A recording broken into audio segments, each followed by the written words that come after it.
hacerle una presentación aquí a mi hermano. Aunque ya se puso todo el aparato y todo, te queremos presentar. Híjole, no, pues este va a estar para todo el verano. Y también te tienes que quitar esa camisa para ponerte Claro, me la voy a tener que poner. Es para mañana, está bien. Esta para mañana. Pero mira, tiene tu nombre y Ay, todo. con nombre y toda la cosa. No, pues esta no me la voy a quitar en todo el verano. Muchísimas gracias, Gonzalo. Gracias. Vamos a dar comienzo para que tengas la Muy bien. amplitud del tiempo posible. Muy bien. Y él ya está con su micrófono. Vamos a tener una buena sesión de preguntas y comentarios. Obviamente que primero que nada les doy la bienvenida. Sé que han tenido un par de días intensos. Yo estuve con ustedes allá en el aeropuerto de la Ciudad de México esperando que llegara Gloria. ¿Dónde anda Gloria? Aquí está. Y ya después todos nos venimos y sé que han tenido un día intenso. Ahora les voy a dar una presentación un poco distinta. Yo soy lo que se llama Historical Sociologist, un sociólogo de la historia. Para ser sociólogo se necesita teoría de cómo funcionan las relaciones humanas, las instituciones humanas, las relaciones de poder, de género, de clase, de raza, de etnia. ¿Cuál es la naturaleza del trabajo? Los sociólogos queremos entenderlo teóricamente. O sea, los que se llaman historiadores quieren relatarnos la historia, o sea, es un cuento. Quieren poner un cuento bien armado. Los sociólogos queremos explicar el cuento. ¿Por qué hay guerras mundiales? ¿Por qué hay tanta violencia? ¿Por qué los sistemas políticos están tan amañados y corruptos? ¿Por qué hay una lucha de clases incesante? Entonces, ser sociólogo histórico es explicar la historia. Muy difícil. Se requiere mucho estudio porque no estamos hablando del presente. Estamos hablando de siglos de que se acumulan estructuras, contradicciones, procesos sociales, culturas nuevas. Entonces, explicar la historia es muy difícil y de hecho, pues nadie la logra explicar siempre al 100%, sino que hay intentos. Ahí hay alguien que quiere preguntar ya para empezar.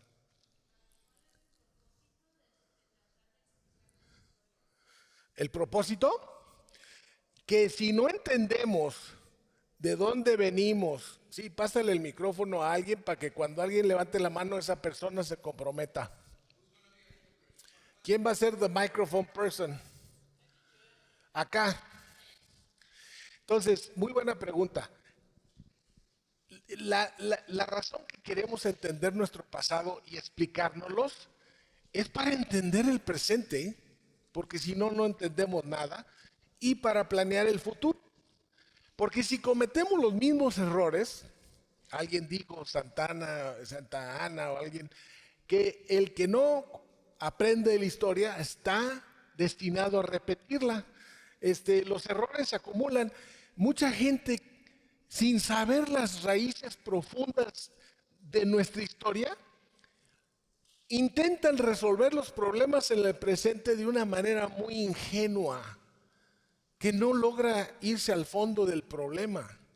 Entonces, un gran propósito de ser teórico de la historia, de poder explicar la historia, es poder entender por qué estamos tan complicados hoy, de dónde venimos y para dónde vamos. Entonces, lo mejor que puede ocurrir de un proceso de análisis histórico es que podamos entender lo que se necesita hacer. Y muchas veces lo que se necesita hacer son cosas muy fuertes. Muchas veces se requiere de revoluciones sociales. ¿Cómo creen que acabó la esclavitud? ¿Cómo creen que acabó el feudalismo? ¿Cómo creen que acabó muchos de los sistemas anteriores si no fue por el levantamiento de la gente con procesos revolucionarios, pero con ideas nuevas? Esas ideas surgen de la lucha combinada de la teoría. No hay lucha sin teoría y no hay teoría sin lucha. Práctica y teoría van de la mano. Entonces, explicar la historia no nomás es quedarse en una torre de marfil, sino es bajarse de la torre y salir y practicar lo que uno está diciendo y ver si tiene unos resultados. Y si no, pues corregir la teoría. ¿Ok? Cuando quieran hacer preguntas, me preguntan. Nomás levanten el dedito. Esta presentación está diseñada para ustedes como Dreamers. Mi papel como intelectual es tratarles de explicar por qué hay Dreamers, por qué hay migrantes, por qué el mundo tiene gente que se le domina migrante, gente que se le domina ciudadanos. ¿Por qué? ¿De dónde salió esa cosa? Porque en la historia de la humanidad, que se remonta cientos de miles de años, pues fuimos una especie nómada. Nunca dejó de haber gente caminando. El 99% de la historia humana es móvil, es nómada. No teníamos ciudades, no teníamos reinos, éramos poblaciones pequeñas, nómadas, migrantes. El mundo se pobló por los migrantes y nunca han cesado de haber procesos, flujos migratorios. Entonces, ¿de dónde inventamos el concepto de ciudadanía nacional? ¿A quién se le ocurrió semejante cosa? ¿Y por qué quedaron fuera gente que no? Inclusive gente que aunque nacía en los nuevos estados nacionales, no se les reconocía. Como por ejemplo, los negros en Estados Unidos no se les otorgó la ciudadanía hasta que no hubo una guerra civil y luego vino la enmienda número 13 que dice que el que nace en el territorio bajo la jurisdicción de Estados Unidos, el que nace, el que sale de su mamá en tierra americana, ya es americano, ciudadano, con derechos políticos, sociales y económicos. ¡Ay! ¿De dónde salió esa idea? Pues de la Revolución Francesa. Es una cosa muy complicada. Pero una vez que nos metimos en ese rollo, comienza a haber todo tipo de problemas. Porque llega gente que no nació allí. Y hay gente que nació allí que se va a otro lado. Entonces es un relajo. Miren, ahí viene un poquito de teoría. ¿Ok?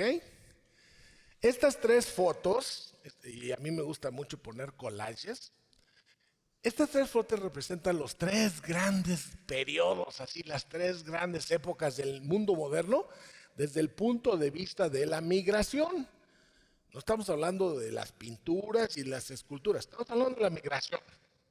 Y si ustedes quieren entender el mundo moderno, que se remonta al tiempo de Cristóbal Colón, que salen siendo 5 siglos, hay tres grandes épocas. Entonces, para empezar, esto es la manera como pueden explicar cómo la gente migrante construyó al mundo moderno. La primera época, que es, lo digo en inglés, y muchos de ustedes obviamente hablan los dos idiomas, ¿verdad? The Colonial Imperial Building Project. ¿Cómo que project? Sí, project. ¿Qué andaban haciendo los reyes de España? ¿Qué andaba haciendo el rey de Francia? ¿Qué andaban haciendo los reyes ingleses? ¿Qué andaban haciendo los portugueses, los holandeses? ¿Construyendo qué? Imperios. Ni siquiera reinos, ¿eh? Reinos había en la época feudal, pero imperios. Claro, en la antigüedad había imperios, los persas, los chinos, muchos imperios. Pero ya en el mundo moderno, ¿qué creen? Nos pasamos como 3 siglos siguiendo armando imperios. Y muy grandotes. El más grande de todos terminó siendo el británico. En esa época, la movilidad humana principal era esclava. Provenía de África. La atrapaban otros africanos, los llevaban a puerto, los encerraban a esperar los barcos portugueses, holandeses y británicos a que vinieran. Los cargaban, se los llevaban a América. ¿Por qué América? Porque estamos en Cocoyoc. Ya me puedo ir a descansar, nos vemos mañana. Ya no tengo que explicar más. ¿Qué hay en Cocoyoc? ¿Qué dijeron que aquí hacían? Esta es una hacienda ¿de qué? Azucarera. Pues toda esta gente se vino a trabajar en las colonias de los imperios, a producir lo que en inglés llamamos cash crop commodities, mercancías dedicadas a la cosecha de productos para vender en los mercados mundiales. El tabaco, el más grande de todos, el azúcar. El azúcar fue a dar a todos esos lugares que ven ustedes de América. Ahí, en Brasil, llegó un tercio de todos los migrantes que trajeron los portugueses y luego le siguieron los demás, los holandeses. Otro tercio fue a dar a lo que llamamos el Caribe. Un tantito vino a México, otro se fue a Perú, a las minas. Otro chorrito se fue a las colonias de tabaco de lo que hoy es Estados Unidos.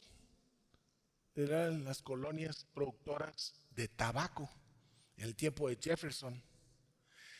Y los esclavos eran puestos a trabajar y alguien sacó una máquina nueva, el gin, que procesaba el algodón mucho más rápido. Bueno, pues de repente todo el sur de Estados Unidos se convirtió en plantaciones de algodoneras. ¿Quién las trabajaba? Gente que venía desde África para ponerlos a trabajar. Eran los migrantes de ese tiempo. Cuando se construían los imperios, venían los grandes flujos migratorios esclavizados. Segundo gran periodo es el periodo nacional, la construcción de la nación, Estado. Ahora vamos a ser ciudadanos. I'm a citizen. ¿Y esos qué? ¿Quién migra? ¿Quién no migra? Pues Estados Unidos empezó un rollo tremendo. Dijeron ellos, ¿saben qué? No somos imperio, somos una nación creciente. Somos un growing nation state y vamos a ser una nación continental. ¿Y de dónde van a sacar la gente? Vamos a abrir las puertas para que venga el que quiera de toda Europa, porque queremos ser una nación europea, porque queremos ser una nación anglosajona, porque tenemos un chorro de esclavos, pero ya no queremos traer más. Acuérdense que cuando pasa la Constitución de Estados Unidos, le ponen fecha límite a traer más esclavos, sin abolir la esclavitud, diciéndole a los planters, si ustedes quieren hacer esclavos en sus plantaciones para que sean sus trabajadores, éntrenle, nadie los va a parar, pero ya no vamos a traer de África más, vamos a traer puros europeos porque queremos tener un white nation. Órale, ese barquito que ustedes ven, hubo miles. ¿Saben cuánta gente vino de Europa en este periodo de Great Nation Building? ¿Alguien sabe? 36 millones. De 1821 a 1914, 36 millones. Y esta gente, el problema de ellos no eran los papeles, estaban invitados. El que tocaba tierra, ya entró.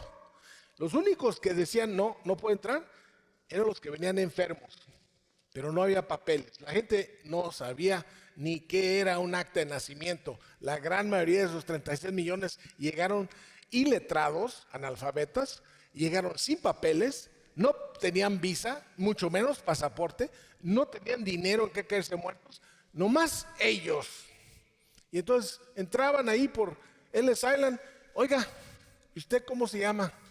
Pues yo me llamo Vladimir Ilich Cochipuchi. No, mire, le vamos a poner Gene Smith. Órale, pásele, éntrele. Ya se llama Gene Smith. A ver los dientes. ¿Cómo? Los dientes. Ah, está bien, pásele. Ah, si los traes podridos, ya no entras. Yo diría, imagínense que nos digan en México, en El Salvador, a ver los dientes, mire señor, estoy bien limpio. Pásele. Qué bonito entrar nomás enseñando los dientes, ¿no? Ustedes todos traen buenos dientes. Ya andan atorados con papeles. ¿Qué pasó? ¿Verdad?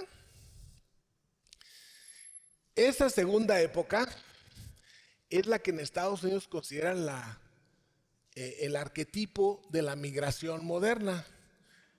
Libre, no esclavizada, de europeos, no africanos, y que venían a trabajar, a levantar al país.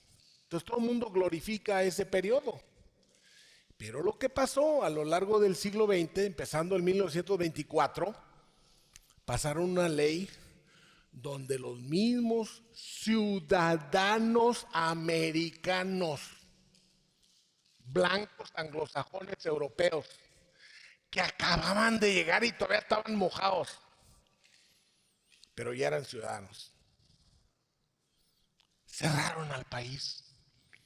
Si quieren saber la fecha, 1924, pasaron la ley, que ya no entren esos harapientos que están viniendo a Europa, analfabetas, cochinos, esos judíos, esos que no son protestantes, sino que andan siguiendo al Papa, esos católicos. Nadie de esos que ya no entren, porque van a destruir el país, lo van a degenerar, lo van a tomar, y nosotros que construimos Estados Unidos nos vamos a quedar fuera de la jugada. Ah, ¿no les recuerda eso a algo ahorita? ¿No es un eco?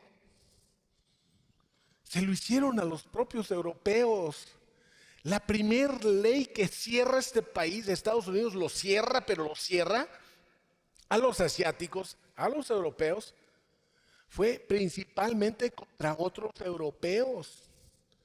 Mis estudiantes no entienden eso, no, profe. Siempre han sido antimexicanos. Tú no sabes que han sido anti todo. ¿En qué se trepan? I'm a citizen. I was born in this country. I'm an American citizen. And you're an illegal alien. Así andan desatados. Bueno, eso no es nuevo. Se lo hicieron a los otros europeos. Ay, entonces, ¿qué está detrás de eso? ¿Qué explica eso? Porque mucha gente dice, no, es que es racismo, profe. No se me vayan por la tangente. Esos ciudadanos americanos, ¿cuál era su problema? Porque no era racismo, porque estaban igual de güeritos los que estaban prohibidos. ¿Alguien le puede atinar? No era miedo, ¿ok? Poder y dinero, ya te estás acercando. No. Bueno, el nationalism es una ideología excluyente. I'm a national, you're not. Esa es parte. Pero hay una más importante que hizo que los mismos americanos anglosajones le prohibieran la entrada a los europeos.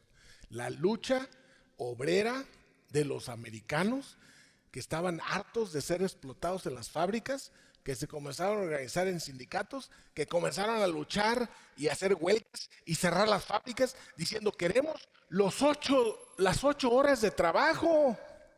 No manchen. Denos 8 horas de trabajo, denos salarios dignos, y ustedes nomás están trayendo inmigrantes. Lo que los volcó contra sus propios hermanos europeos fue que para poder luchar por una vida más digna, mejor remunerada, con apoyo social, con beneficios, en una feroz lucha de clases donde había unos ricos que eran dueños de todo y los que estaban trabajando en las fábricas no tenían ni en qué caerse muertos, es lo que los dijo, para poder luchar y poder ganar, vamos cerrando las fronteras y nos vamos a la huelga. Fíjense cómo se combina una cosa con otra. Lo que es la lucha laboral se combinó con el nacionalismo. Y eso es muy dañino, porque una vez que tú te trepas en tu caballito de que I'm a citizen. Y lo que traes es que quieres luchar por la justicia. Pero cuando tú te trepas al nacionalismo, comienzas a denigrar al migrante y comienzas a decir que son inferiores y son criminales y son ilegales, ya te metiste en un trompismo del cual ya no vas a salir. Tercer periodo. Por cierto, el segundo periodo duró, mire, la verdad, la lucha por cerrar Estados Unidos empezó desde que corrieron a los chinos. En 1882 ya no los dejaron entrar. De 1882 al 24 cerraron. Y luego quedó cerrado el país hasta después de la Segunda Guerra Mundial. Y por fin, en 1965, con Lyndon Johnson, pasó una ley migratoria nueva donde ya no vamos a cerrar. Ahora vamos a permitir que la gente traiga a sus familiares. The Principle of Family Unification de 1965 es legal. No more racial quotas, no more exclusion of migrants because they come from the wrong part of the world. Vamos ahora a permitirle que vengan las familias. El Liberal Immigration Reform, 65. Y todo el mundo aplaude. ¿Quién logró esa reforma? No fueron los migrantes. Ya no había migrantes. Los únicos que había eran los mexicanos que todavía íbamos y veníamos todos los años a las cosechas, pero éramos bien poquitos. Estados Unidos ya tenía 200 millones de habitantes. No había un movimiento migrante. ¿Quién abrió Estados Unidos para que viniera todo el mundo? Es bien interesante.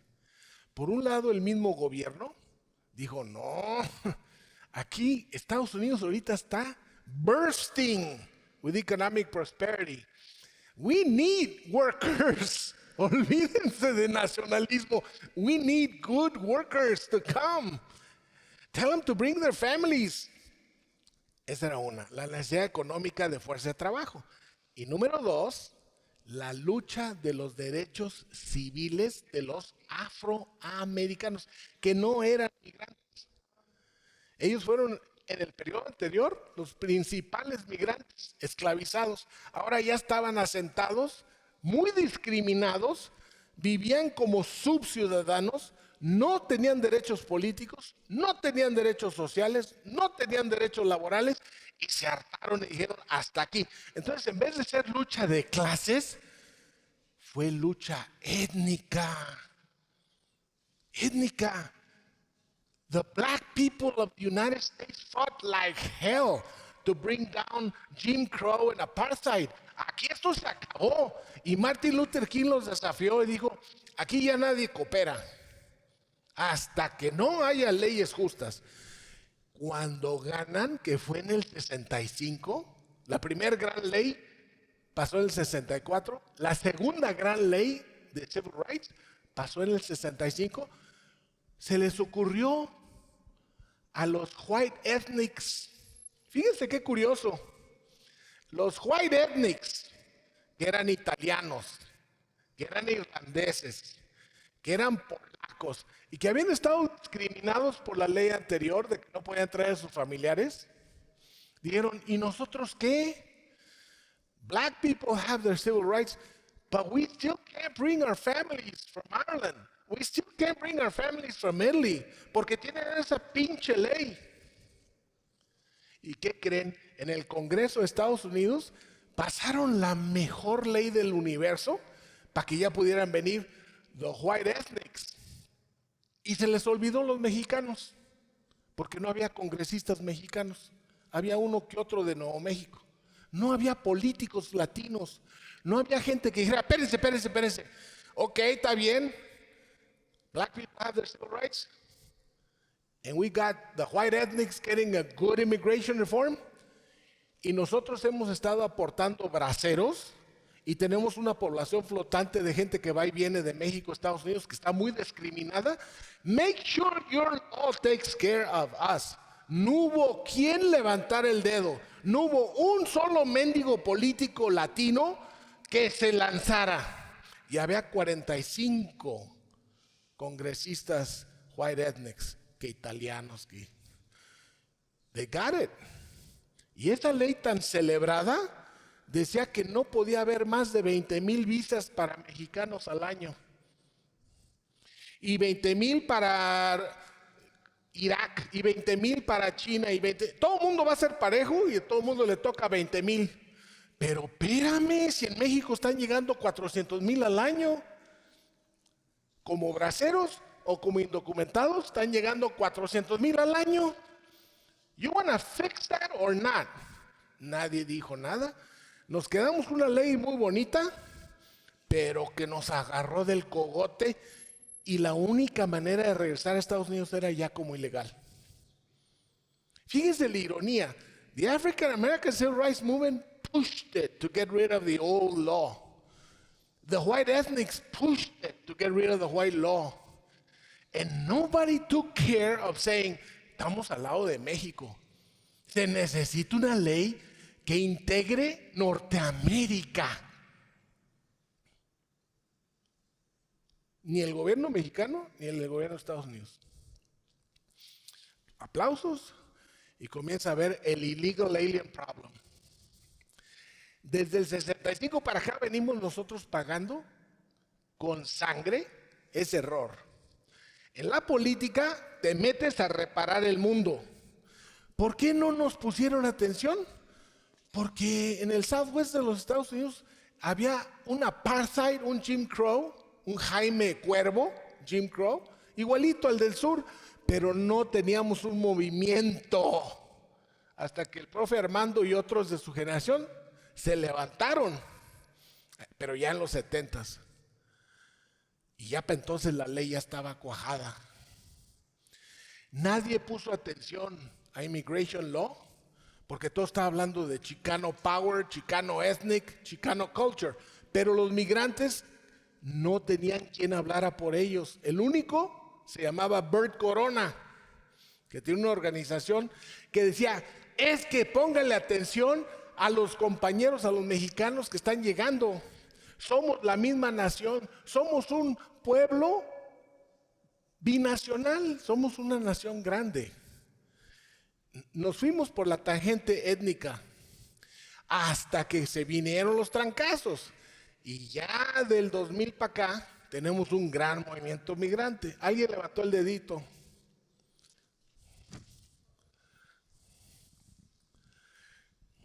De hecho, en el contexto fronterizo, allá en El Paso, Texas, sí hubo un riot y fue liderado por una mujer joven con el nombre Carmelita Torres. ¿En El Paso, en Juárez? Exacto, en El Paso, Texas y Ciudad Juárez, antes de la imposición de la frontera, antes de la militarización, ha habido un flujo constante. Sí, claro. Entonces, lo que sucede en 1917 es que Estados Unidos veía a gente mexicana que iba al Paso a trabajar como personas mugrosas. Entonces, le echaban un gas químico, el mismo químico que se usó en Nazi Germany. Sí, sí. Eso se usó primero en El Paso, hasta que Carmelita Torres dijo, fuck that. Y ella empezó un riot y fue ahí que cambiaron de usar ese gas tóxico. Si notas, me brinqué el periodo de braceros, que fue espantoso. Era cuando fumigaban a nuestra gente como si fuéramos ganado. Porque no tengo tiempo, no me pude meter a la atrocidad que fue el programa Bracero. Tienes toda la razón. Y había gente que luchó contra eso. Bueno, el tercer periodo es el actual. Aquí están ustedes.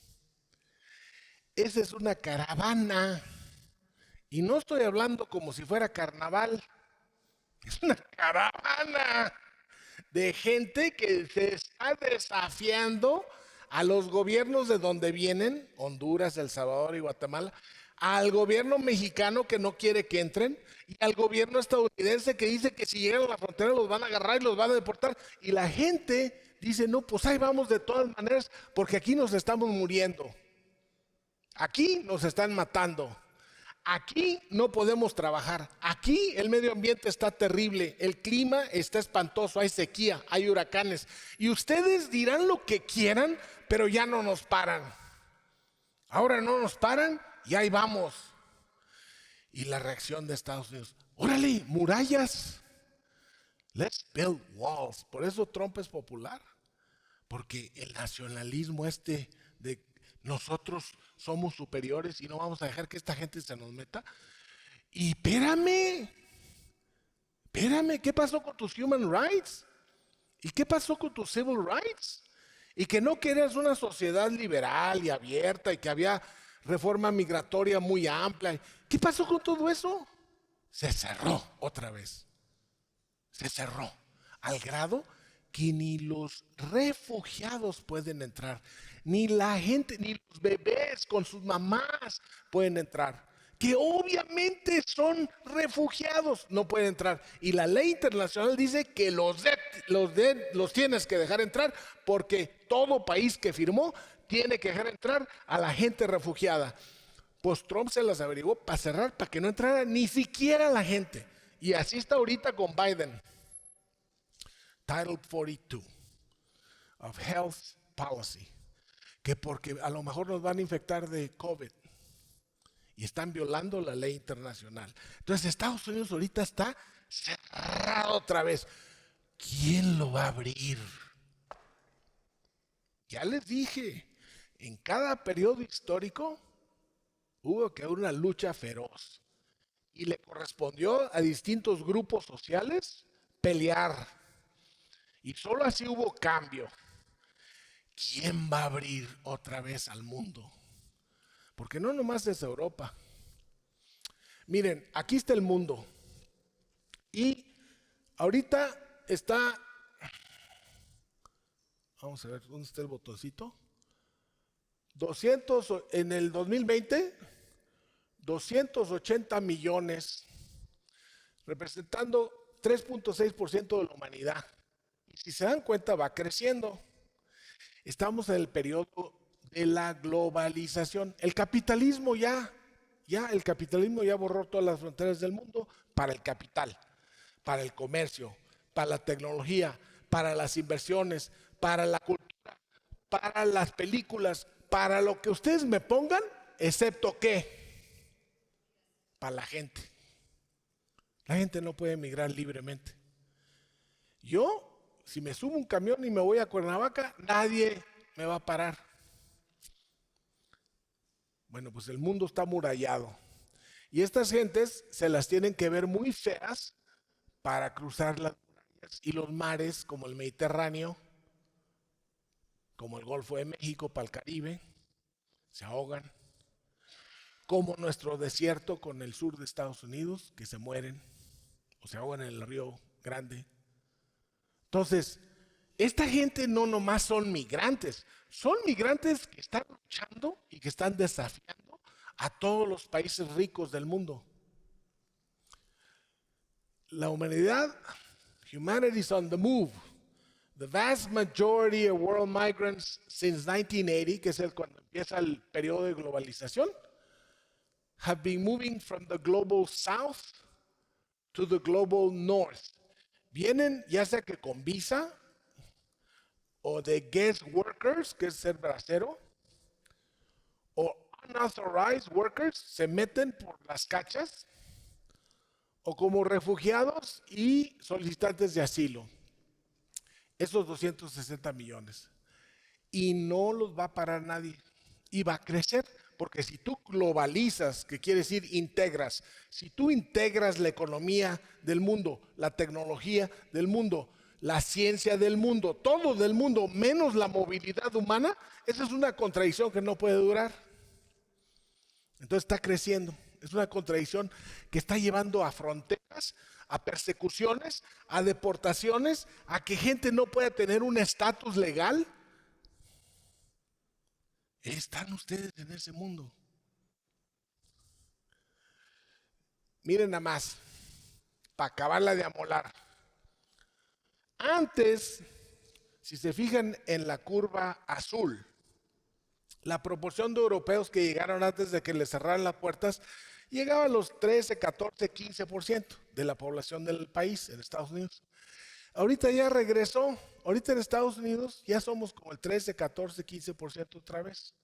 No nada nuevo. Estamos regresando a lo que pasó en el siglo XIX y principios del siglo XX antes de que cerraran. En la otra curva son los millones de seres humanos, pero eso no importa porque estamos hablando de la proporción de la población total. Estamos más o menos parejos. Pero la raya roja divide el antes y después. Antes del 65 estaba prohibido que vinieras de Polonia. Olvídate de México. No podías venir de Irlanda, de Polonia, de Italia, de Yugoslavia. No podías venir de ningún país europeo. Y después del 65, los políticos white ethnics que querían que ya vinieran, dijeron, ganamos. Abrieron las puertas y no vinieron. Dejaron de venir los europeos porque ellos levantaron a Europa y se quedaron en Europa. Una ironía. Políticos que abrieron la ley en el 65, esperanzados que les iban a caer todos sus parientes, se quedaron como novias de rancho. ¿Y quién vino? Puro latinoamericano y puro asiático. Que mire, yo tengo mi mamá, oiga, yo tengo mi tío, oiga, fue hasta mucho después que ya prohibieron eso de los tíos, pero al principio todo el mundo entró y nos aprovechamos y por eso la población latina creció estrepitosamente. Miren, ahí en la barra esta es cuando pasó la ley en el 65. Ya les había dicho que la habían cerrado el país y la proporción de gente foránea en Estados Unidos cayó casi a cero. Abrieron el país para que volvieran a venir europeos y no vinieron. Y vinieron nada más latinoamericanos y asiáticos. Y ahorita la población latina de Estados Unidos ya está llegando al 8%. Esa es la estadística del, 7%. O sea, inmensa población latina, nutrida de décadas de migración latina. Los asiáticos también. Y los europeos, fíjense lo que les pasó. Se volvieron una fracción muy pequeña de los que vienen, porque tienen sus países ricos. La gente no migra del norte al norte. Eso tiene consecuencias que está generando el racismo. ¿Qué queremos los migrantes cuando venimos a un país rico como Estados Unidos? Pues oportunidades de vida. Y no nomás para uno, ¿eh? ¿Para quién? Para los hijos, que tengan escuela, que vayan a la universidad, que se conviertan en abogados, licenciados, ingenieros. Ustedes son la razón que sus padres se fueron a Estados Unidos y fueron a esos high schools. Y ya del 2014 en adelante son la mayoría de los estudiantes de todo Estados Unidos y el grueso somos latinos. Eso le escala mucho a mucha gente nacionalista. ¿Y por qué vamos a dejarlos en nuestras escuelas? ¿Y por qué no les cobramos? ¿Cómo está eso de que entran gratis? No. Ahorita el gobernador de Texas quiere otra vez intentar, porque perdieron en el 82. Ahora quiere intentar otra vez no dejar entrar los niños inmigrantes a las escuelas. Hijos de la fregada. ¿Por qué? ¿De dónde les sale? Y ahí es donde tienen razón si hablan de lo que se llama, en términos académicos, ethno-nationalism. La idea que tu nacionalismo es étnico. We white people are the true Americans and you brown people are not.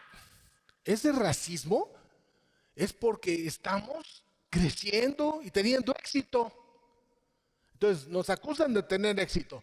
Y si haces alguna maldad y te meten al bote, pues nos acusan a todos de ser criminales. Entonces, si te va bien, te acusan de que te estás aprovechando. Y si te va mal, pues te acusan de ser un criminal hijo de la fregada que vienes a aprovechar.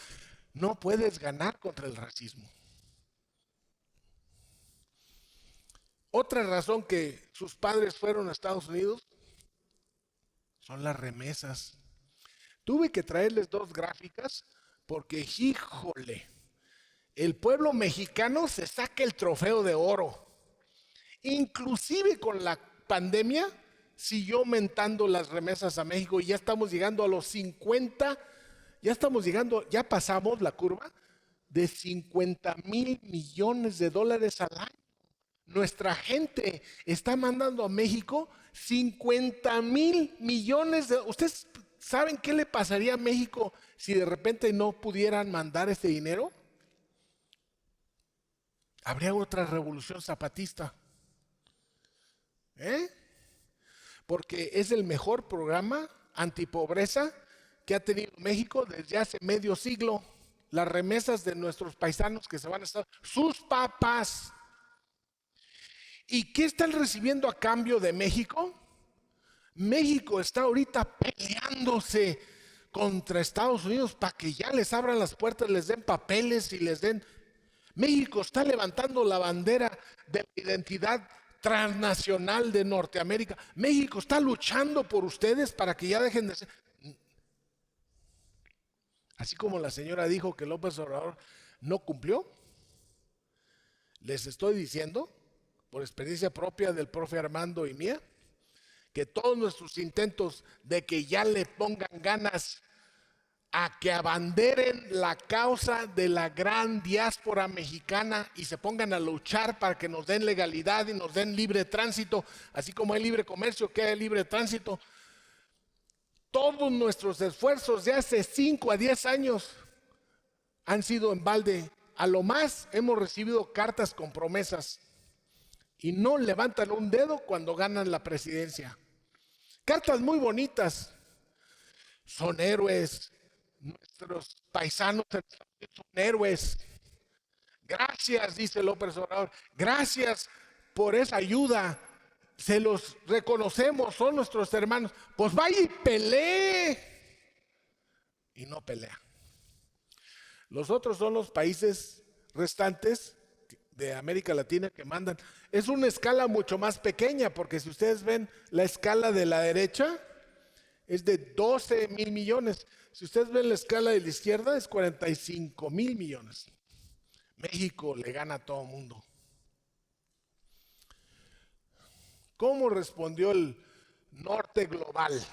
Europa, Estados Unidos, Australia, Japón. ¿Cómo ha respondido? Criminalizando la migración. Todos aquí sabemos que es una injusticia y que es un estigma racial y que no lo vamos a aguantar. Pues bien, desde el 86, cuando Reagan pasó su ley de amnistía, digo, sí, vamos a dejar que se legalicen 3,5 millones, pero de ahora en adelante nadie. Tienes que enseñar que tienes legal papers y que quién sabe qué. Y pues ahorita la población flotante de indocumentados en Estados Unidos que lleva más de 10 años son 11 millones. A ver, entonces, ¿qué pasa? Que el norte se está amurallando, como si creen que van a parar a la humanidad y no la para nadie. Entonces, la batalla está ya dada. Se están amurallando, están deteniendo niños en jaulas, están cometiendo las peores tropelías y atrocidades que violan los derechos humanos que la humanidad consagró en la Carta de Derechos Humanos después de la Segunda Guerra. Las están violando con impunidad, encerrando señoras embarazadas, deportando gente instantáneamente que se aparece, no se andan escondiendo en la migra, llegan con los niños, los venimos a entregar, a pedir asilo. Sí, venga, ahorita los llevan, los trepan en un avión y se los pasan para el otro lado, a Honduras, a Guatemala, o los botan en México. Y el gobierno mexicano, de la manera más ignominiosa que me tiene a mí súper encabronado, sí, aquí los recibimos en Tijuana. ¿En dónde, oiga? Pues ahí cerca del canal del Paso, ahí donde está la basura. Ahí que se hagan bolas. Y las colonias de gente deportada, ahí entran hasta los haitianos y los cubanos y otros, están hacinados en violación de la ley internacional que dice no puedes rehusarle admisión a un solicitante de asilo. Hacinados del lado nuestro mexicano. Y si eres mexicano, no tienes derecho a asilo, aunque seas un niño de 10 años. Tú llegas, oiga, quiero ir a ver a mi mamá. ¿Y tú de dónde eres? Pues soy de Guadalajara. No, mijo, para afuera. Porque la ley de Estados Unidos no permite que haya niños mexicanos asilados. A lo más pueden ser de otros países, pero no de México. México eres ilegal y te rebotan. Pero ¿cómo México no lucha por eso? Porque México es un país avasallado al gran capital estadounidense. Acuérdense que debajo de todo esto hay una estructura económica de feroz lucha de clases y de globalización económica, donde los que le sacan la rebanada del pastel a la globalización son las grandes transnacionales, que vienen y abren fábricas en Puebla y en Querétaro y en Aguascalientes. El gobierno mexicano no se va a pelear con esos. Al gobierno mexicano le conviene que vengan a invertir, porque aquí vamos a tener trabajadores trabajando. Entonces, nos vamos a tener que desentender de nuestros paisanos, pero eso sí, vengan las remesas y thank you very much. ¿Se dan cuenta de la contradicción tan pavorosa? Ya en Estados Unidos hay un gulag. Pregunta, todos ustedes aquí, ¿saben lo que es un gulag? ¿Ustedes alguna vez oyeron hablar del gulag soviético? Era un sistema secreto de cárceles para prisioneros políticos de la Unión Soviética. En la Unión Soviética no había libertad. Entonces, si tú te ponías al brinco, te agarraban, te llevaban en tren a Siberia, estaba muy frío, y tenían un sistema de colonias penales carcelarias refundidas en lo más recóndito de Siberia, donde la gente se moría de frío. Eso, un gran autor ruso lo denunció con una novela que se llamó The Gulag, Alexander Solzhenitsyn, que fue la novela que desenmascaró que desde el tiempo de Stalin había un sistema carcelario secreto. Bueno, pues Estados Unidos ya tiene un sistema carcelario no tan secreto, pero todavía con mucha impunidad, que nadie puede ni siquiera entrar a inspeccionar, que es el sistema carcelario contra los migrantes, donde se dice no es una cárcel, es un centro de detención y por lo tanto usted no es prisionero, lo cual quiere decir que usted no tiene derecho a un abogado o que lo vengan a visitar o derechos humanos, porque usted no es prisionero, usted está detenido. Es un proceso administrativo, es un gulag.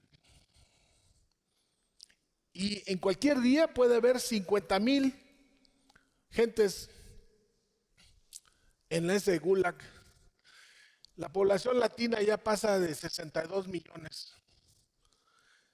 En la frontera se ha puesto muy feroz la cosa, con subidas y bajadas.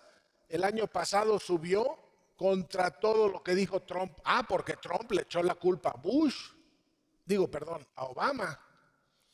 Obama dejó entrar a todo el mundo. Cuando yo sea el mero mero, aquí no entra nadie. Pues, ¿qué creen? Le explotó el globito en la cara con familias de asilados. El año pasado llegó al 1.7 millones de gentes que se le aparecieron al Biden, que no sabe ni qué hacer. Y para acabarle de molar, desde el tiempo de Bush, pasando por Obama, Trump y ahora Biden, tiene un sistema de persecución interna, no en la frontera, no con las señoras que están llegando. Un sistema de ir a buscar a la gente en las colonias, en los vecindarios, en las escuelas. Un sistema de persecución interna. Te metes al bote en la cárcel por un tráfico, por un problema doméstico, por lo que sea, te reportan a la migra y te deportan. Entonces, tenemos un sistema de persecución interna, te agarran, eso es lo que llamamos deportations. Y estamos todavía a un nivel muy alto de deportaciones. Y nuestras comunidades están aterrorizadas. Todo esto no puede durar. Aquí están los presupuestos nada más de dos agencias. La agencia del Border Patrol y la agencia de ICE. Y miren, el último año que tengo, 26 mil millones de dólares. Fíjense, 26 billion dollars. 26 billion. ¿Cuánto se comprometió el presidente Biden muy generosamente después de que le estuvimos machacando? ¿Sabes a cuánto se comprometió Biden a otorgarle a los países de Centroamérica fondos para que comience a haber proyectos para que la gente no se tenga que salir desesperada por sus vidas? ¿Saben cuánto ofreció Biden? Porque Trump ofreció 0. ¿Saben cuánto ofreció Biden? ¿Alguien sabe? Cuando empezó su administración, dijo, ya sí, Mr. President López Obrador, y dijo, yo firmo aquí, me comprometo, 4 pinches billones de dólares. 4. Y no para el año. 4 billones de dólares para 4 años. O sea, 1 billón al año. Este es el presupuesto anual de la migra. Fíjense nomás, si agarráramos este dinero, es al año 25 mil, 26 mil millones de dólares y lo invertimos en América Latina, en Centroamérica, en el sur de México. ¿Quién se va a ir para Estados Unidos con esa inversión? Ahí andan que queremos atraer inversiones, pues órale, ponga la lana. Y prefieren dárselo a la gente allá porque es trabajo. Encerrar niños es trabajo. Y te dan Social Security. En los sindicatos les encanta. It's money. It's salary. Y las corporaciones del Gulag. Porque el Gulag es privado, They charge billones de dólares al año. Entonces, Estados Unidos se gasta un dineral en corretearnos. Y luego andan diciendo que es que no pueden dejar que llegue la gente así nomás. We have to have border security. Pues si pusieran el dinero que se están gastando en el border security en invertir para realmente desarrollar los países pobres de Centroamérica y México, no habría problema. ¿Por qué no lo hacen? Porque el dinero no va a los migrantes nunca. El dinero no va a nuestras familias. ¿Y por qué no? Porque no está el orden. Se va a los sindicatos fuertes de guardias, se va a las corporaciones carcelarias. Todo el dinero del mundo. Nunca crean que no hay dinero. Hay a borbotones y va a dar a otras manos. Lo mismo pasó con NAFTA. Cuando dijeron aquí que los zapatistas se levantaron el día que empezó NAFTA, en el 94, de la Revolución Zapatista Nueva, aquí en Morelos y en Chiapas, fue por NAFTA. Todo el dinero del mundo es comercio entre las corporaciones. Ahí están las ganancias. El dinero hay. La cosa es a dónde va a dar. Y si no luchamos por nuestros derechos y por nuestro justo remuneration, por la distribución de la riqueza que nosotros generamos como trabajadores en el mundo. Si no luchamos, no nos dan un 5, hasta nos meten al bote y lucran de nuestra miseria. Y yo por eso estoy como estoy, todo bien enojado, porque se necesita movimiento, pero como les digo, también se necesita teoría. Esta es el Gulag. Son corporaciones asociadas a ICE, todas cobran un dineral. Cuesta $200 la noche que te tengan encerrado en un pozo, en una cárcel de migrantes, con frío, sin colcha, en el suelo. 200 millones, pues mejor vete a un Hilton, mano. Ahí están todas las corporaciones que lucran porque les venden materiales, porque les prestan servicios, porque les reparan la plomería. Es un negocio redondo andar correteando gentes. Oigan, ¿no les parece similar al negocio de la esclavitud? En la esclavitud no ganaba la gente mucho dinero haciendo barcos y haciendo velas y los marineros y los que, oigan, sí es un gran negocio. Entonces no es racismo nomás por racismo, no es maldad nomás por maldad, no es odio nomás por odio, ni siquiera es nacionalismo por nacionalismo, es lucro. Y si ustedes le cortan el lucro, se acaba la opresión, pero para cortarlo está cañón. Ahí están ustedes. Porque yo no los voy a deprimir y decirles, hoy ya se amolaron. No, al contrario, vengo como el nuevo evangelio aquí a predicar. La nueva palabra. Me encantó lo que dijo la señora Agustina como cristiana. Me encantó. El nuevo evangelio es este. Que no puedes tú apretarle a la humanidad para siempre. Que la opresión más severa, ya sea Hitler, ya sea el genocidio de indígenas, lo que tú me pongas, la gente se va a organizar para defenderse. Pues esa es la historia del mundo. Es una lucha por la justicia. Y entonces, ¿qué pasa? Pues que ya surgió un gran movimiento. Y esta es la primera nueva. De todas las cosas que he dicho, esta es la primera nueva. Ya somos, como migrantes del mundo, somos un grupo consciente de sí mismo. Ya no decimos I'm African American, ya no decimos I'm Chicano, ya no decimos nada. No, I'm an immigrant. I have an immigrant family. Y voy a ir a la marcha migrante. Y voy a exigir derechos migrantes. That all came together when you were little boys and girls. En el 2006. Ahí andaba el profe Armando de alborotando la gallera allá en Los Ángeles. Salió más de 1 millón de personas, todas migrantes, todas vestidas de blanco, todas con sus niños y sus señoras y sus carriolitas. Más de 1 millón de personas a marchar el 24 de marzo del 2006. ¿Y qué estaba haciendo el profe Armando? Cargando el ataúd, un ataúd simbólico del primer gran campeón de los derechos migrantes en California, un político que murió joven porque desgraciadamente se enfermó, Marco Antonio Firebaugh, jovencito. Tú lo conociste, ¿no? Armando hizo un féretro, un ataúd, porque murió 2 semanas antes de esa marcha. Y me dijo, yo voy a cargar eso. ¿Vienes? No nomás fui. Fue la doña y mis pollitos.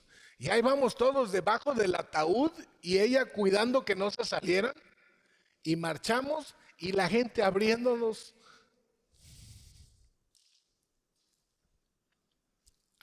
camino. Y si ustedes se meten al portal del California México Studies, está la foto de la marcha y el que está cargando es Armando y el otro soy yo. Y no podíamos creer la cantidad de gente que se apareció. It was not the organizers. Los organizers had been fighting, como dijiste tú, desde siempre. They were fighting and fighting, but people were not responding as immigrants en la época moderna. Y esa vez, en el 2006, millions, they calculate more than 5 million people marched in 2006. Jóvenes de junior high, jóvenes de high school, señoras con sus niños, trabajadores de sindicatos, campesinos del Central Valley, todo mundo a marchar. Nadie los organizó. El pueblo hizo erupción como un volcán. Y nadie puede predecir cuando un volcán hace erupción. And it did. And when it did, it changed history forever. It's the first time that in modern human history, la gente está luchando like immigrants, conscious of itself, as a collective actor, como dijo la señora al final. Ustedes tienen que trabajar en comunidad, ustedes tienen que ser parte de la comunidad, trabajar como comunidad, porque solamente así nos vamos a salvar. Como comunidad migrante, y ahí no importaba si eras salvadoreño, o si eras mexicano, o si eras chileno, cubano, no importa. Te están pisoteando tus derechos. You're not a citizen. Pues váyanse al diablo. I'm a human being. Entonces, uno de mis favoritos es un señor que traía un letrerote que decía: no soy terrorista, soy taxista. Y luego había otro señor que traía otra, y yo tomé fotos, ¿no?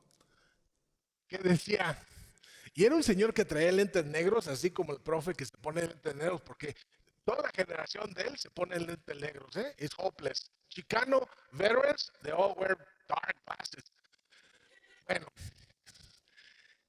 hasta un señor así, todo chicanote, con su letrerote, y que decía, where are you from? Nomás así, where are you from? Como diciendo, no me vengas con cuentos. Y gente lo hizo sin que los organizaran. Es que no pierdan la esperanza, que la historia la hacen los pueblos. La historia no la hacen los héroes. La historia la hacen los pueblos. Esas señoras que desafían venirse desde Honduras, they're more courageous que el zapatista más metido aquí en Morelos. A ver, hay que darle a la gente teoría. Where are we heading? Esto nomás es una gráfica para demostrarles que nunca nos han admitido en Estados Unidos como asilados, como refugiados. Es una gráfica que va desde 1975 al 2016. Es una gráfica que dice cuántos refugiados admite Estados Unidos al año, y los colores representan los continentes. El color de América Latina, espérame, ¿qué pasó? El color de América Latina es este azul claro. Miren qué chiquito está. Ni se ve, aquí un chorrito, aquí creció el chorrito, aquí se desapareció. Somos, a pesar de que somos los migrantes número 1 de este país, de Estados Unidos, nunca podemos entrar reconocidos como refugiados. Aquí en Guerrero matan gente y la gente se tiene que ir, o en Oaxaca, o en Chiapas, o se van a Honduras y Guatemala y es una cosa espantosa. Y la gente se va, y aun cuando llegan con heridas, no les dan el estatus de ser refugiados. ¿Por qué? Because it's a social construction. It has nothing to do with the truth. It has to do with how they label you as an alien without refugee status. Y te hacen toda la burocracia del mundo. I'm sorry, ma'am. You're not part of the protected classes. Follow us y pa'l avión. Sorry, ma'am, you don't qualify. COVID, vámonos. Esa salvajada, esa burocracia, es puro cuento. Hay que cambiar esto. Hay que decir, todo mundo es libre. Así como cuando inventaron el concepto de ciudadanía.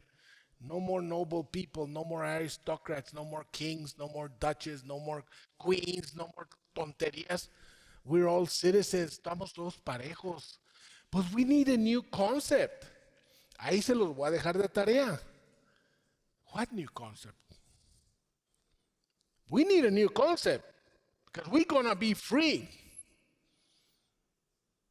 Y si los negros se pasaron siglos para entender cómo lo iban a hacer, nosotros nos vamos a tener que pasar muchas décadas para enfrentarnos al concepto angosto de ciudadanía y decir, wait a minute, this is the concept, not yours. National citizenship is a trap. In a globalized world, it makes no sense. It's an absurd, anachronistic category of exclusion. We don't admit it. I'm a citizen of the world. I'm a citizen of North America. I'm a citizen wherever I go. Wherever I protect the earth, I'm a citizen. Ay, híjole. Y pues, ¿quién va a aventarse a esas cosas? ¿Quién lo va a hacer? Si no son los afectados. Esto me lo brinco. Están llegando muchas familias, no les hacen caso, las deportan. Con Biden siguen las expulsiones. Él, cuando corrió contra Trump, dijo que él se comprometía el día primero iba a firmar una propuesta de ley y que ya iba a haber reforma, iba a haber amnistía para los 12 millones, iba a abolir las políticas fronterizas militarizadas de Trump. No hizo nada. Y luego le anda echando la culpa a los republicanos. I can't do anything because there's a filibuster and the Senate is split 50. Si ustedes se creen eso, I got a bridge I want to sell you in Bakersfield, California, where there's a dry river. I got a bridge for you. Se los vendo. ¿Cuál filibuster? No, que there's a Senate rule. Pues get rid of the pinche rule. The Democrats control the Senate. They can pass any day a rule change. No more filibuster. No, porque hay uno que se llama, ¿cómo se llama el menso ese? Senador Minchen. No, I don't want to vote that way. I'm a Democrat, but I won't vote that way because I believe in the filibuster.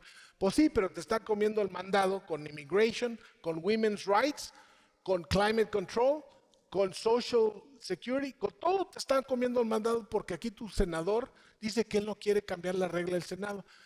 Perdón. A ver, ¿quién va a votar ese cuate?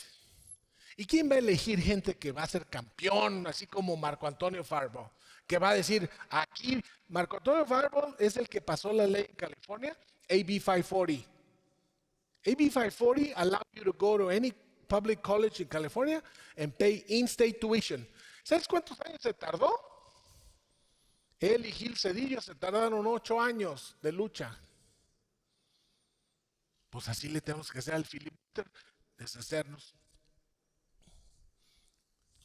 México está bien metido en el sucio negocio. En inglés le dicen the dirty work of Uncle Sam. The dirty work of detaining and deporting. And I cannot even say housing, porque it is not housing to dump people on the other side. It's not housing. Just dumping people. México está deportando gente a Centroamérica. Porque Estados Unidos, Trump, los amenazó. Si ustedes no comienzan a agarrar gente en México antes de que lleguen a la frontera, les voy a poner tarifas fronterizas a los productos comerciales que entran por el NAFTA. You know, free trade is not going to be free anymore. You're going to have to pay a tariff. Y luego dobló las manitas y López Obrador mandó a su Guardia Nacional, 25,000 soldados, a cuidar Chiapas. Que no entren los centroamericanos. Bueno, eso es una definición de vasallaje. ¿Por qué está avasallado? Porque he doesn't want to lose the investments coming in by the corporations. ¿Y por qué no le pide a Biden que mande unos 20,000 millones de dólares y ya no lo gaste en migra? Porque no se atreve. Porque necesitamos otro Zapata, otro Villa. Y López Obrador no es ningún Zapata. Entonces, los más traumados, los más afectados son los niños. And many of you, whether you know it or not, whether you already realized it or not, may be deeply affected by growing up as a dreamer in a mixed status family. los niños que los han enjaulado, que los han violado, que los han humillado, que les han hecho sentirse que no valen, que les han dicho de mil maneras que no merecen y no son seres humanos. Todos los niños que han sufrido. Ahí es donde la señora Aurelia diría, como cristiana yo tengo que actuar. Pues sí, yo como sociólogo también, porque yo creo que la historia la hacen los pueblos. Entonces, son los que están. Y miren, puse 3 categorías. Los dreamers, que crecen en familias mixtas. US born children that are torn from their families, ya sea que se llevaron a sus papás, se quedaron en Estados Unidos, o se tuvieron que autoexiliar, a pesar de que son US citizens. Hay 1 millón de niños en México que son US citizens, están exiliados de su propio país, porque tuvieron que irse con los papás. Fíjense el trauma. You leave your friends, your family, your place that you thought was home, y llegas a un país que nunca conocías, no sabes ni siquiera qué, y en las escuelas pasan muchos traumas los niños que llegan así, en las escuelas mexicanas. Y la tercera categoría es los que siguen arribando como niños a la frontera solo para ser rechazados. Los niños, si no les importa nada más, debe ser la fuente de su furia y de su acción. Los niños. Y ya voy a acabar. As these children grow up under a regimen of border apartheid, es el nombre que yo le tengo, border apartheid. Apartheid era un sistema de segregación racial extrema en Sudáfrica y en el sur de Estados Unidos, apartheid. Y yo ahora le llamo border apartheid, lo que está pasando en el mundo. As these children grow up under a regimen of border apartheid, they will fight for and they will eventually win a new migration compact for all of North America. Y no puse toda América, porque yo creo que los sudamericanos se van a integrar entre ellos solos. Brasil, Argentina, Venezuela, todos ellos se están integrando ya bastante. Pero somos los que estamos al norte, comenzando por Panamá, todo Centroamérica, todos los países del Caribe, México, Canadá, Estados Unidos.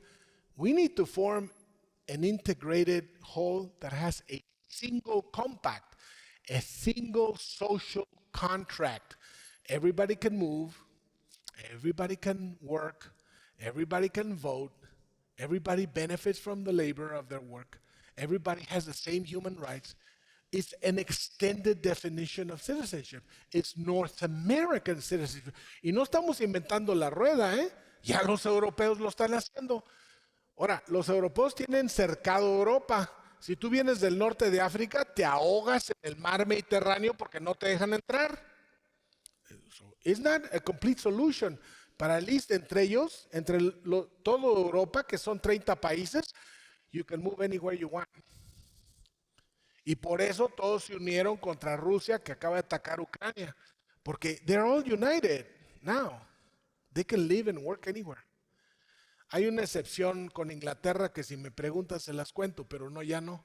Aquí lo que se necesita es a North American Integration Project, que aquí está la integración económica y aquí está la integración social, ilegalizada, criminalizada, compartimentalizada, reprimida.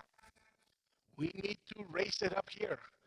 If you want an integrated North America in economic, commercial, financial, technological terms, we say yes, as long as you build up a social contract that goes with it, that does not admit borders.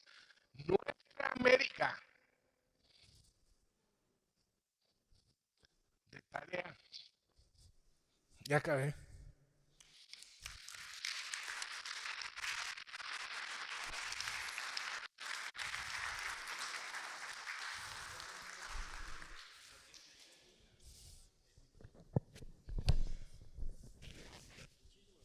Gonzalo. Tenemos un poco de tiempo para preguntas, comentarios que quedan pendientes. Estoy seguro que tienen ustedes algunas ideas, preguntas. ¿Quiénes son los valientes que comienzan? A ver, a ver. ¿Ya ves? Ajá. Ahí alguien levantó el dedito. What do you say to people that argue that a country's sovereignty, they have the right to have borders due to limited resources for their own nation? So how do you argue with that? It's real simple. Look, the concept of sovereignty in the modern world stopped being the sovereignty of the king, the sovereignty of the pope, the sovereignty of the aristocracy. They were the sovereigns before. They were the ones, they used to say, I am the king, I am the law. Every decision I make is legal because I am the law. Whatever I decide is law. The French king said that just before they cut his head. Entonces, antes había un concepto de sovereignty basado en who's the king. Y también en Europa tenían un concepto católico cristiano de que there was a Christian world headed by the Pope. So the Pope was the sovereign of Christianity. Okay. The modern world turned it upside down and said, no. Todos los filósofos como Voltaire y Rousseau y los gentes como Jefferson. Sovereignty lies with the people. La soberanía surge del pueblo y solamente only with the consent of the people can government rule. And when the people are not satisfied at their government, they have the right to overthrow it. Sovereignty is in the people. Entonces la pregunta principal es, se convierte, okay, sovereignty is the people, and we have democracy, que quizá qué, quizá cuánto. Okay, so la pregunta se convierte, so who's the people? Y los negros dijeron, excuse me, I got something to say about that. Y los indígenas y todo el mundo comenzó. Las mujeres que no eran ciudadanas, no tenían derechos, no podían tener propiedad, no se podían divorciar, las traían del cogote. Con permisito, pero también nosotros queremos decir algo sobre the people. We're part of the people. ¿Quién es el pueblo? I was born in this country. I'm part of the American people. Nomás porque naciste ahí. Oh, very interesting concept. So had you been born 1 meter on the other side of the border, you wouldn't be part of the people? The people is the people as the people exists, not as you wish. The people is the people. And in a modern world that is integrated, the people is humanity. And humanity has human rights, among which are life, liberty, the pursuit of happiness, y todo lo demás. And your laws are unjust. They actually hurt the people. And we, the people, have the right to change those laws. Y se acabó el problema. Yeah, but you can't vote. Pues, okay, we shut down the economy. Aquí nadie trabaja. Eso es lo que hicieron los trabajadores. Dijeron, ok, está bien, ok, con que ustedes controlen el sistema político y no podemos, ok, pues le vamos a cerrar las fábricas, ahí nos vemos a ver cómo nos va. No, vengan, regresen. Y ya tienen labor laws. Las mujeres, movement, también. Las minorías étnicas, todos son parte del pueblo, sin derechos legales que lucharon para ser part of the whole people. Los migrantes somos the new part of the people in the world, whether they like it, whether they accept it or not, porque no le vamos a pedir permiso a la gente si tenemos derechos humanos. Eso para empezar. Y segundo, se les dice muy fácilmente, oigan, vamos a hacer esto. Miren, you pride yourself of being free. You believe in freedom. Freedom, freedom, freedom, freedom. Freedom to move anywhere you want as Americans, freedom not to even get visas, freedom to invest anywhere in the world, freedom to do anything you want. We have the same desire for freedom that you have. We are no different. If you want freedom for a certain nation, you have to give freedom to all the nations. If you want freedom for capital to move, you have to give freedom for labor to move. Porque labor and capital, they go together, and you can't just have capital without labor or labor without capital. So let's put them together at the same level of freedom. So you fight for freedom, we fight for freedom. Y así tengo 10 argumentos más. Es que no me creo ni una de las mentiritas. ¿Por qué? Porque son ideas antiguas. Y el gran reto que tenemos es pensar de nuevo cómo nos vamos a defender como pueblos libres, con derechos iguales a todos los demás. Y ahí entonces entra la lucha, porque la gente va a decir, no, you don't have the right to be here. ¿Y quién? ¿Y ustedes sí tienen derecho a ir a México a tener fábricas? Saquen sus fábricas de México y luego me corren. Saquen toda la gente que tienen en México lucrando en las minas, que nos dijeron las señoras, y ya me regreso yo a México. Ustedes tendrán el derecho de desbaratar mi país, yo me doy el derecho de venirles a desbaratar a ustedes su paz hasta que nos hagan caso. Esa es una actitud desafiante. Casi nadie quiere andar en esas ondas. ¿Quién va a pararse y decir? Yo cuando andaba de revoltoso, hace muchos años que tenía pelo, me entrevistaban los reporteros y me decían, oye, ¿y usted qué derecho se da para hablar así? Si usted es mexicano, ¿por qué no se regresa a su país? Digo, miren, Estados Unidos está metido en todo el mundo y yo estoy metido en Estados Unidos. Cuando Estados Unidos se salga de todo el mundo, yo me salgo de Estados Unidos. Pero mientras ustedes sean tercos de andar invadiendo, haciendo guerras, interviniendo y explotando y controlando países y derrumbando democracias y haciendo desmán y medio en el mundo, yo me doy el derecho de hacer los desmanes que yo quiera aquí. Muchas gracias. Así, o sea, con dignidad y con desafío y con la verdad, porque sin la verdad, pues no. Y miren, el problema de la verdad es que siempre la verdad está basada en conceptos que fueron generados históricamente. El concepto de nación, el concepto de ciudadanía, el concepto de relación de género, de cuáles son los derechos de la mujer y los derechos de los hombres. Todos los conceptos fueron generados. Entonces, cuando hablamos de verdad, siempre estamos hablando de ciertas relaciones sociales que nosotros interpretamos basados en conceptos que fueron generados.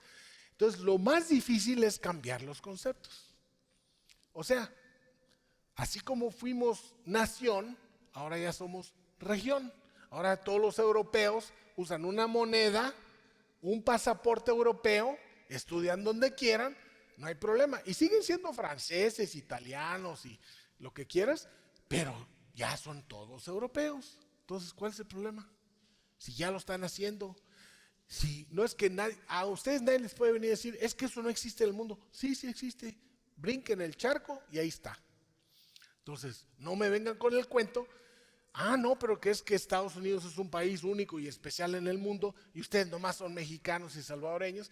Y pues no sean igualados, no se anden igualando. Nosotros somos el gran imperio del mundo y ustedes son unos países achichicles ahí que están pegados. Chichicles, somos 60 millones aquí en su país. ¿Y qué creen que les vamos a hacer si no nos hacen caso? En todo donde se metan va a haber lucha. La cosa es que se metan. Y ya que se meten, aprender a defenderse. Ir al bote. Vayan a la cárcel lo más pronto posible en una desobediencia civil, sin violencia.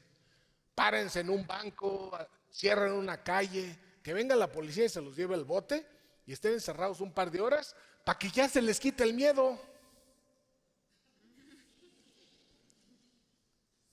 ¿Qué es lo que yo hice? El profe Armando andaba de 18, 19 años cuando lo arrestaron. Andaba pero bravo el muchacho y nadie lo podía parar. Paraba. ¿Saben lo que paró? Paró una misa en Los Ángeles. Se metió allá a golpes con la policía y que lo meten al bote. ¿Y por qué andaba parando misas? Las misas solamente eran en inglés. En Los Ángeles, perdón. A ver, ¿tenía gallas? Sí. ¿Tenía mucho conocimiento del mundo? No. Pero lo fue y lo consiguió y se metió a estudiar a Cal State Long Beach y aprendió y se volvió profe. Ajá. Todos ustedes están igual. Adentro de sus mochilas traen una bandera de lucha. Sáquenla. ¿Otra pregunta?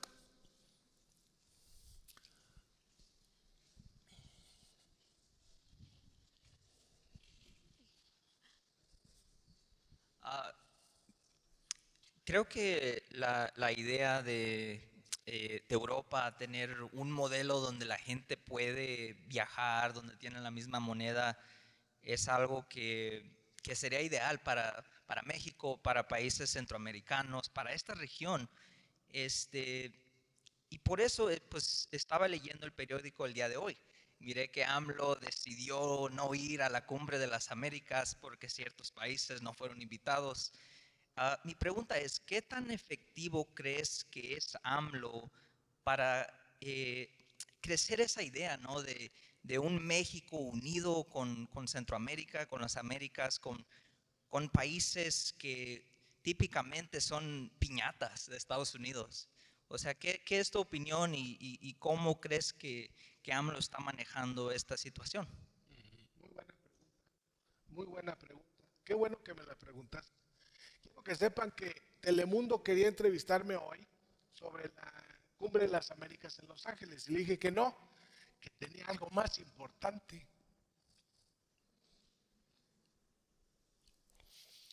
Para entender a AMLO, no nomás tienen que entender a México. Y no nomás tienen que entender la relación entre México y Estados Unidos, que es un tema complejo, difícil, complicadísimo, tiene muchos ángulos. México y Estados Unidos como vecinos han tenido una historia muy traumática. Nos robaron la mitad del territorio, guerras, la migración esta que nos han venido persiguiendo. México y Estados Unidos tienen una relación muy problemática y donde se ha venido integrando es a favor de las élites económicas. Ellas sí están ganando de la integración. El problema es que acá, en la base social, no se ve beneficio, ¿ok? Entonces hay una disparidad. No nomás tenemos que entender la relación esa, sino más ampliamente tenemos que entender lo que le ha estado pasando a todo el continente americano desde el 2000. Se la voy a poner fácil. Del 2000 para acá hubo una oleada gigantesca de gobiernos progresistas electos por el pueblo, que ya estaba harto de todo este tipo de tratados comerciales, de todos estos NAFTAs. Hay un nombre que quiero que se aprendan: neoliberalism. El neoliberalismo es la doctrina económica de integración continental sin repartir justicia social, sin contrato social, sin integración social, que cada quien se quede en su país. Eso se llama neoliberalismo. Quieren integrar el capital, pero no quieren integrar el trabajo. Nosotros en México, de una manera más vulgar, decimos, quieren mamar y dar topes, que es con un bebé no puede hacer las dos cosas al mismo tiempo. Entonces, volviendo al tema, para entender lo que pasó con López Obrador hay que entender que antes de él, porque él corrió 3 veces para presidente, 3 veces, y le hicieron zancadilla. Los que controlaban la cúpula política económica de México le cerraban el paso con fraude electoral y no lo dejaban ganar por las buenas. le cerraron el paso, 3 veces. En eso que él luchaba, en Sudamérica surge Lula en Brasil, Chávez en Venezuela, Correa en Ecuador, los Kirchner en la Argentina, ¿y quién más se me pasa? Evo Morales en Bolivia, el primer presidente indígena de América. Y se juntan y hacen un proyecto de integración, así como Europa, un proyecto de integración que le llaman el ALBA, Alianza de América del Sur, Alianza Bolivariana de América del Sur. Y son todos países que rechazan el modelo neoliberal de Estados Unidos y dicen, vamos a integrarnos entre nosotros. Brasil tiene mucho poder económico, Bolivia tiene mucho gas natural, Ecuador y todos, Venezuela tiene todo el petróleo del mundo. Vamos a juntarnos y tener una sola moneda, vamos a tener un solo sistema energético, vamos a libre tránsito, visas. Esa ola cimbró la relación entre Estados Unidos y América Latina porque no sabían qué hacer con la América Latina. Estamos hablando del periodo de Bush y del periodo de Obama. Entonces, acá López Obrador está luche y el gobierno y la élite económica en México están previniendo que gane democráticamente por la mala. Mientras que en América Latina siguen ganando los partidos progresistas. Entonces hay una tremenda disparidad. Ese proyecto sudamericano entra en crisis en el 2015, después de la muerte de Hugo Chávez, y a Lula lo meten a la cárcel, y hay una bola de cosas, problemas surgen por todos lados, y hay un regreso ya por el tiempo de Trump, y hay muchos gobiernos de derecha. Es en ese tiempo en que hay un reflujo a la derecha en América del Sur, que en México hay un flujo a la izquierda con la elección de López Obrador. You know, it's like when you go to the beach, and over there's a big wave. And then when the wave goes back, is when the one that hitting you comes in. Yo que soy de playa, I know these things. Entonces, ¿qué pasó? Que en México se vino la ola y todo el mundo votó por López Obrador y por su nuevo partido Morena. Everybody voted. It was unstoppable. Y él prometió que él iba a acabar con el neoliberalismo en México. No more neoliberalismo. And he was going to be a champion of the immigrants. And he was going to protect the earth. And he was going to, y todo mundo votó por él. Es lo mismo que hicieron en Estados Unidos por Obama. Everybody voted for Obama. Everybody was sick of the war in Iraq and Afghanistan, the meltdown of Wall Street, todo el relajo bajo Bush, and everybody voted for Obama. Y él prometió. Y como era el primer negro electo presidente, we all believed him, we all voted for him, we all wanted him to win. Acá López Obrador, fíjate bien, es el primer presidente de izquierda, progressive, electo desde el general Lázaro Cárdenas, que fue electo en los años 30, que fue el que expropió el petróleo. There had been nothing but right-wing presidents, el PRI, y luego ya el PAN, y luego de nuevo el PRI, pero they were all right-wing, como Republicans.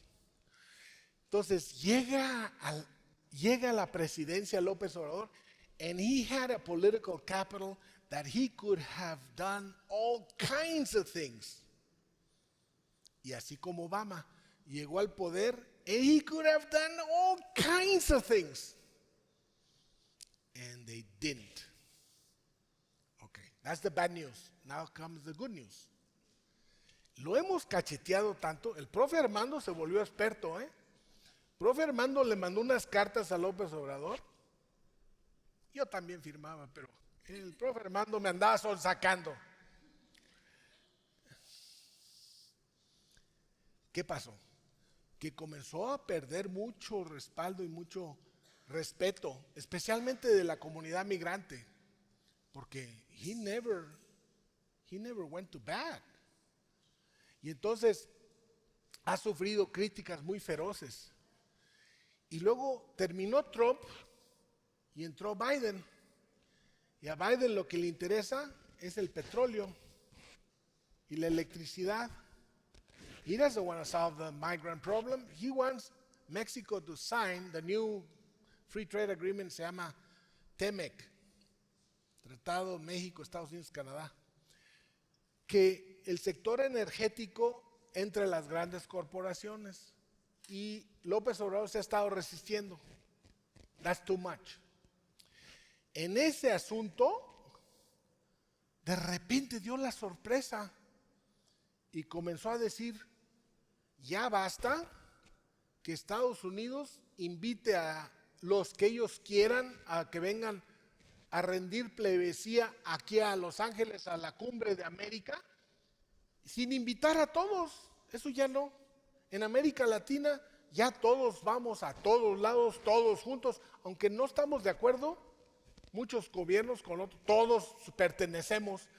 Ya tenemos una organización que se llama CELAC, que es ¿cómo se llama la CELAC? Es Comunidad de Estados Latinoamericanos y del Caribe, donde están todos invitados, Cuba, Chile, todos, menos Estados Unidos y Canadá. Ya tenemos eso. Si usted quiere que nosotros vayamos a Los Ángeles, pues invite a Cuba, invite a Venezuela, invite a Nicaragua y ahí estaré. Pero ya eso de que nomás nosotros sí y otros no, y usted dice quién, ya se acabó, señor Biden. Yo me puse, wow, le dije a mi esposa, check this out. What's going on? What's going on es que en América Latina, they're recovering all the lost ground again. They're coming back to power, the progressive governments. Y López Obrador ya ve el final de su mandato, and he didn't do what he said he was going to do. Now he has to stand up and show the Mexican people and the Mexican diaspora that he's a fighter. And he wants to show Latin America that he's a champion of Latin American unity. Entonces, es un acto simbólico. Un acto simbólico. It doesn't cost money. You just don't go. Just by that simple act of not go, that's a defiance. So what's going to happen in this cumbre is going to be an embarrassment for Biden. Okay? And what that means is that the next candidate for president of Mexico is going to have to come up, she or he is going to have to come up with a real serious plan, because people are not going to buy little lies anymore. So he's trying to manage his own transition to the next person. He's trying to respond to Latin American pressure, to stand up for Latin America.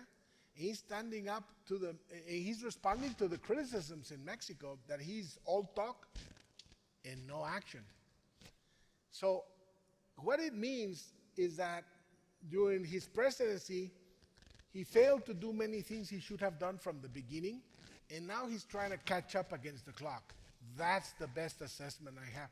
And there's still room for him to do great things if he dares. And I really like the fact that he didn't go to Los Angeles to kind of begin to tell the United States they cannot control Latin America anymore. So that's my answer.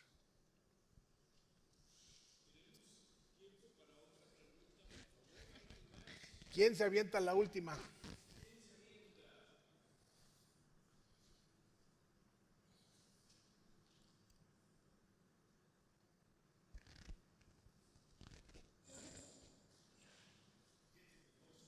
Creo que ya. Vamos a pedirle entonces a las profesoras, a las maestras de la UNAM, a ver si ellas tienen preguntas. ¿Quiénes son las maestras de la UNAM? Allá está una, mira.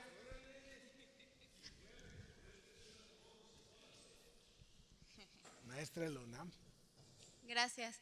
Bueno, pues yo nada más un comentario respecto a lo que usted decía en cuanto al ámbito laboral.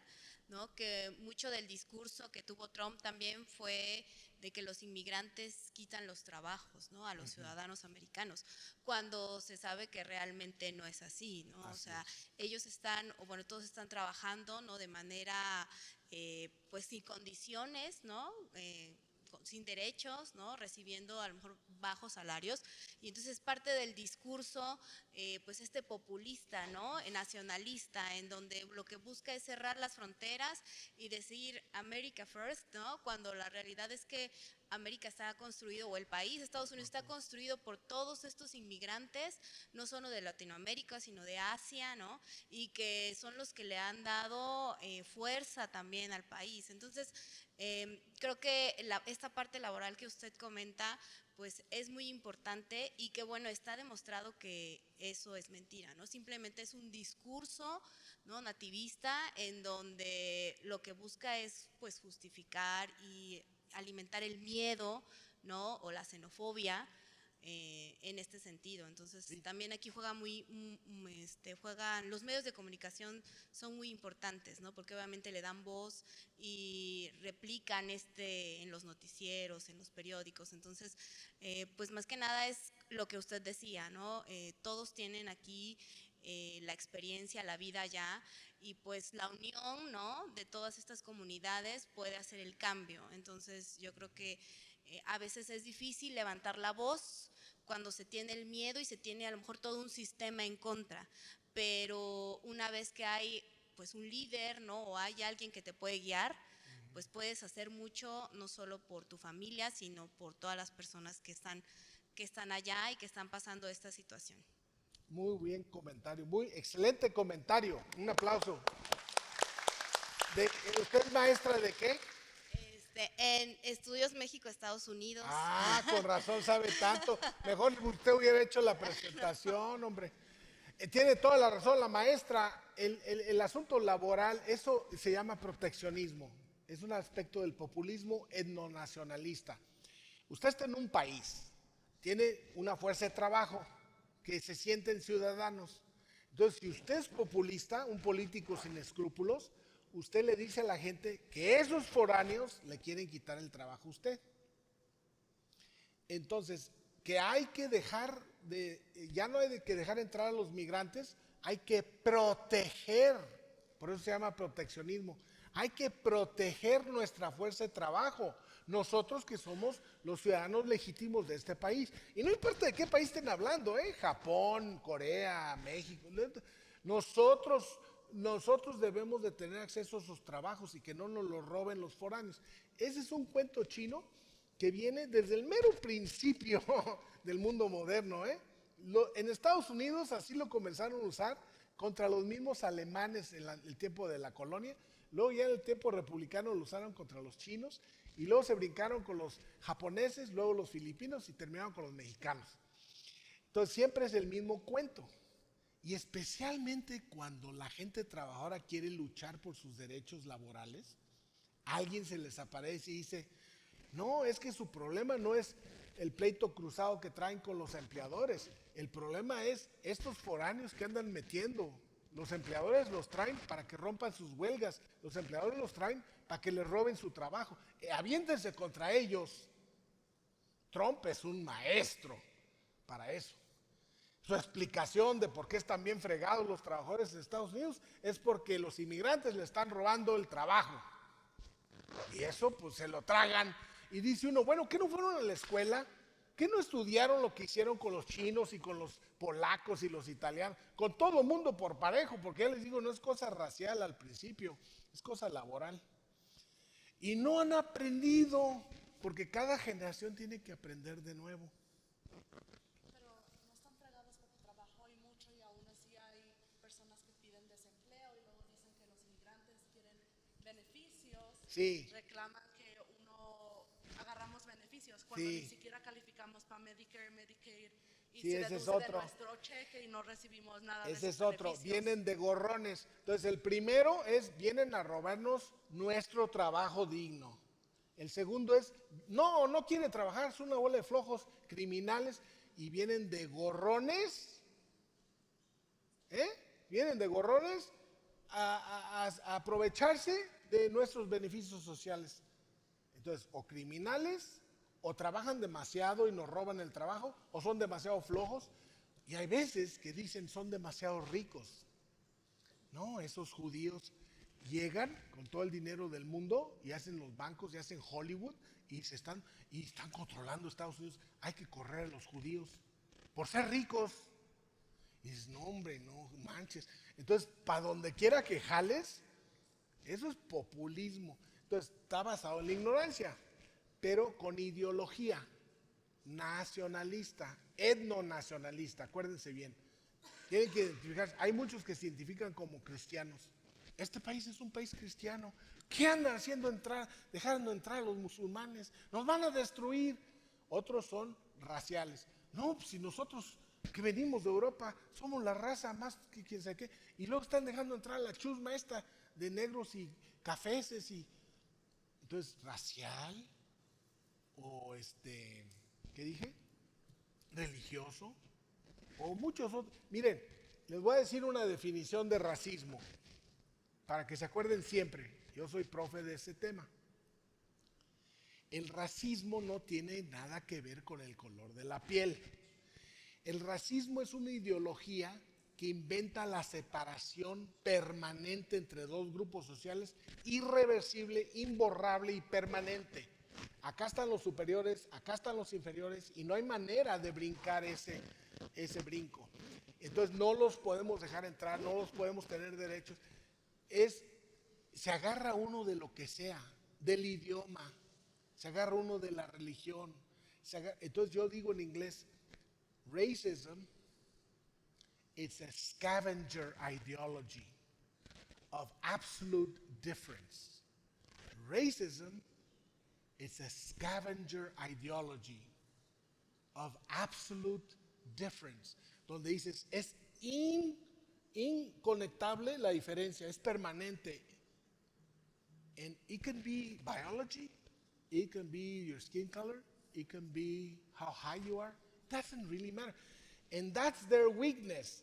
Because papers, if they tell you you cannot be here because of papers, la solución está bien fácil. Oh, we got no papers? Pues give us papers. Entonces es una ideología frágil. El racismo hoy es una ideología. Nosotros tenemos más poder porque nuestra ideología vence la de ellos porque están basados en papers. Ya no es religión, ya no es raza, ya es papers. Ah, pues solución bien padre. Vamos a poner gente del poder que nos dé los papers y se acabó el problema. Entonces ellos están muy asustados.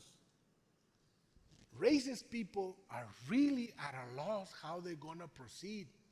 Porque ya se les acabaron los argumentos. Que raza, que etnia, que religión y ahora papers. Pues ya se les acabó. ¿Qué sigue? No, pues que los zurdos, hay que ir contra los zurdos. Ya nadie les va a hacer caso. Ok, ya terminamos. Muchas gracias, Gonzalo. Un aplauso por Gonzalo.